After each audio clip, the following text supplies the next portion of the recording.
Ronan Benjamin Sullivan.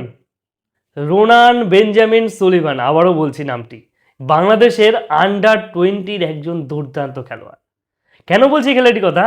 Already under 20 sub championship শুরু হয়ে গেছে এবং মালদ্বীপের মতো মাঠে সেখানে আজকে যে খেলাটা দেখালো বাংলাদেশের এই প্রবাসী খেলোয়াড়, যিনি কিনা যুক্তরাষ্ট্রে বড় হয়ে উঠেছেন। সত্যি মানে ভারতবর্ষ বা তার পার্শ্ববর্তী আমাদের এই উপমহাদেশের দেশে যে সমস্ত খেলোয়াড় তৈরি হয় তার থেকে ভালো খেলোয়াড় তৈরি হচ্ছে কেন ওই সমস্ত দেশে? একবার ভেবে দেখেছেন?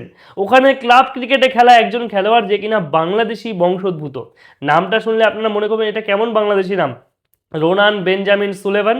যাই হোক, এই ছেলেটি যে দুর্দান্ত খেলা দেখিয়েছে আজকে ভাই, তার কিছু মানে সিন দেখলাম, কিভাবে ফ্রি কিক করে গোল করলো, মানে সে মনে পড়ে যায় মেসির কথা, মনে পড়ে যায় রোনাল্ডোর কথা। আমি তাদের সাথে তুলনা করছি না, কিছু মনে করবে না, তুলনা করছি না, কিন্তু যেভাবে বল মানে একবারে কর্নার দিয়ে বলটা ঢুকে গেল, মানে সত্যি দুর্দান্ত দুর্দান্ত।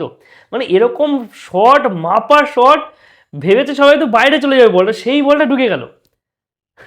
সত্যি বাংলাদেশের এরকম একটা অ্যাসেট সত্যি বলার কথা নয়, দুর্দান্ত একটা অ্যাসেট, যে এখনো ন্যাশনাল টিমের হয়ে খেলেনি ওই দেশে থেকে, সে কিন্তু এখানে সুযোগ পেতে পারে বাংলাদেশের হয়ে। কিন্তু যাই হোক, এরপরে যদি আবার বসুন্ধরাতে নিয়ে যায়। আর বাংলাদেশে কিছু খেলোয়াড় আছে যারা তো পুরো স্বার্থপরের মতো খেলে। ওই ফয়জাল হুদার কথা বলছি, ও বলে তো পাসই দেয় না, তারপরে যখন ফ্রি কিক করতে যাবে ফ্রি কিকটা পর্যন্ত করতে দেবে না, তাও নাকি তার সম্মতি থাকে না।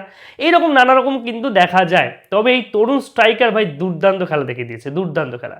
বাংলাদেশের মান আজকে অনেক উপরে দিয়েছে, মানে পাকিস্তানকে দুটি গোলে হারিয়ে দিয়েছে, দুটি গোলে।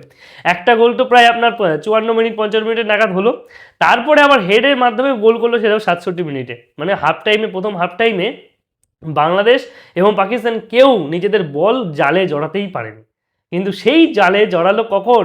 ওই ছেলেটি।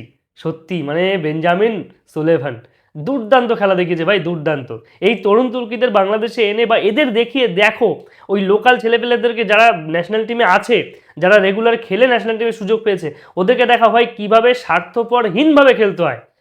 স্বার্থপরহীনভাবে খেলতে হয়। এটা খেলার মাঠে এসছে ভাই, তোমাকেই গোল করতে হবে, ও কি গোল করতে পারবে না? তোমাকেই সব কিছু করতে হবে, এত কেন হিংসা?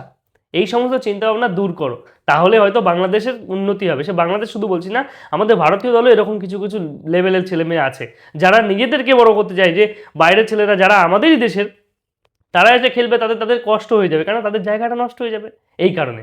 যাই হোক, তবে এটুকুই বলবো যে বাংলাদেশের যেভাবে তারা শুরুটা করলো, বি গ্রুপে যে ম্যাচ খেলবে, এর পরবর্তীকালে ভারতের সাথে আমাদের সাথে ম্যাচ আছে একটা, তখন দেখা যাবে যে কি হয়। তবে এই সুলেমান বা বেঞ্জামিন সুলেমান একা নয়, আরও অনেক ট্যালেন্টেড খেলোয়াড়রা কিন্তু বাংলাদেশের এই টিমে রয়েছে আন্ডার 20-তে। আশা করি বাংলাদেশ একটা ভালো জায়গায় শেষ করবে। আপনাদের কি মনে হয়? কমেন্টে অবশ্যই মতামত জানাবেন।